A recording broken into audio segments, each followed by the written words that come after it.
ঐশ্বরিয়া রায় বচ্চন প্রাক্তন বিশ্ব সুন্দরী এবং একজন দৃঢ়চেতা মা। আজ আপনাদের শোনাবো সেই সময়ের কথা যখন তিনি মা হতে চলেছিলেন। যে সিদ্ধান্ত তখন তিনি নিয়েছিলেন তা আজও অনেকের কাছে অনুপ্রেরণা।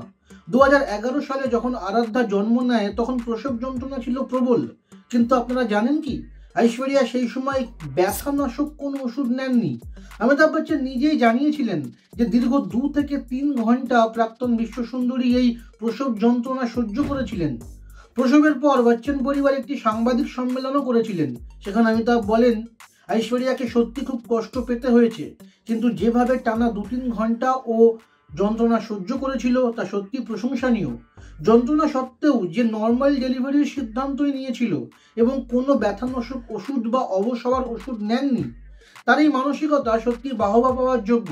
খবরের বাকি অংশ বলার আগে আমি আপনাদের বলতে চাই যে আপনারা এডুভবন মোবাইল অ্যাপের নাম তো নিশ্চয়ই শুনেছেন।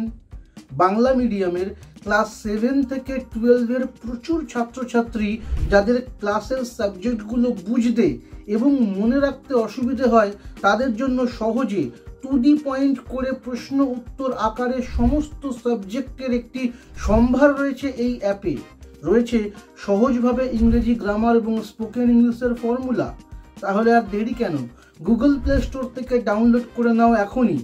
বিশদ জানতে স্ক্রিনে দেওয়া নম্বরে হোয়াটসঅ্যাপ করো। তবে একটা কথা কি মনে আছে যে 2010 সালে একটি ম্যাগাজিনে একবার লেখা হয়েছিল যে ঐশ্বরিয়া শারীরিক সমস্যার কারণে মা হতে পারবেন না।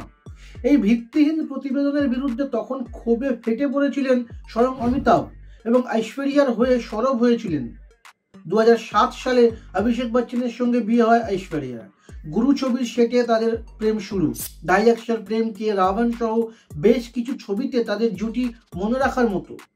বর্তমানে অভিনয় থেকে কিছুটা দূরে থাকলেও ঐশ্বরিয়া সবসময় থাকেন খবরের শিরোনামে। ঐশ্বরিয়ার এই দৃঢ় মানসিকতা কি আপনার কি মনে হয়?